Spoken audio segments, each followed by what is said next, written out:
Hello friends, and welcome to a yoga short. So for today, we're going to discuss the difference between a headstand and a forearm stand.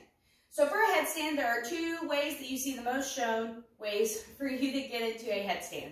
One being a tripod, not my favorite, as I feel like it puts a lot of weight on your cervical spine when you're not comfortable with being in a headstand. And then your supported headstand, which is my preferred method to teach.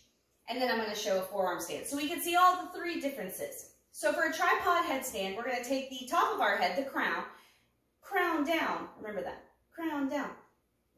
And we're going to place the crown of our head down onto the ground. So not your forehead, but your crown of your head. Then you're going to hug these elbows in and place your hands down to where you make a triangle. So 1, 2, 3, 3 points. Tripod.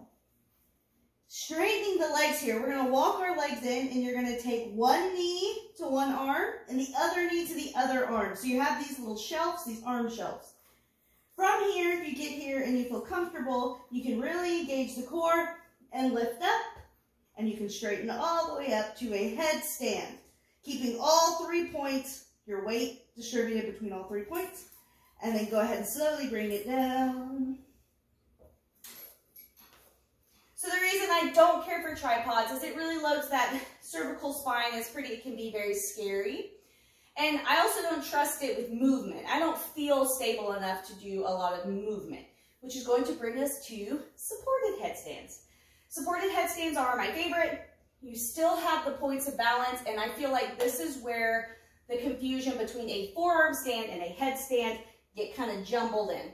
So for a supported headstand, you are going to interlace your fingers and hook this part of your head to your occipital. And you're still going crown down. So the crown of your head goes down, you interlace your fingers, and you hug the back section of your head, and then squeeze your arms in towards your head. So my forearms are down, but also my head is down. So as I lift up, I will always advise against jumping into a headstand because too much momentum is going to throw you the opposite direction and you can't really catch it, so you'll body slam the other way. So I prefer to walk in, go 1, 2, and hold for a tuck. Okay? Now, if this is not doable, because you can also straighten it, you can also do movement. See, I feel so much more stable here because the majority of the weight is in my forearms and not so much in my head. But if you do not feel comfortable lifting up, you can come down and do drills where you go 1, 2, until you feel comfortable enough. All right, go ahead and bring it down. So in that, there's a sweet spot in a headstand where you walk in, you'll feel your body hit your alignment, and then you can kind of find this balance. So it's like it's your alignment, your sweet spot.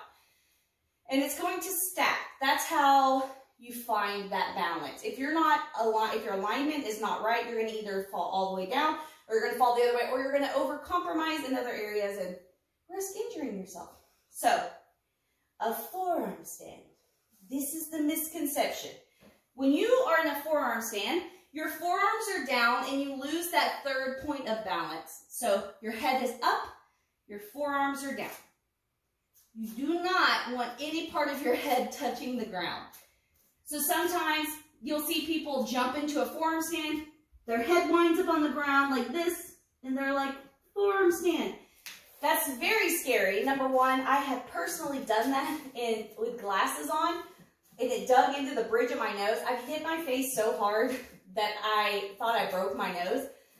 So to prevent those things, because please let me make the mistakes for you, is that your shoulders have to be very, very strong. So if you go into dolphin, if you place your forearms down and you straighten your legs, if you notice as soon as you pick up that you start collapsing like this, your shoulders are probably not going to be strong enough to hold you up for a forearm stand. If your goal is a forearm stand, work on drills. You can come up to dolphin, and then you can lower down and push back. Go down and push back. But your head is off the ground. So whenever you're in a forearm stand, your goal is to push away so that your face doesn't get close. Okay? So we're going to go in And right now, my only goal is I'm pushing away, I'm pushing away. I don't want to collapse in my shoulders. Nice, strong shoulders. That's what makes it able for me to move and so forth. So, to recap here, a forearm stand, you can add a little bit of momentum if you need to jump in because it's easier to catch. You have all that range of motion without your head being down. But I wouldn't give yourself too much momentum because you'll just flip all the way over. A headstand, both of them, your head is on the ground. If you are jumping into a forearm stand and your head is touching the ground, I would backtrack, strengthen your shoulders in a supported headstand, and then move to forearm stands whenever your shoulders are strong enough to hold yourself up. Also, I will say that one of the best decisions I ever made was teaching myself how to fall out of inversions because your body will default to it if it learns it.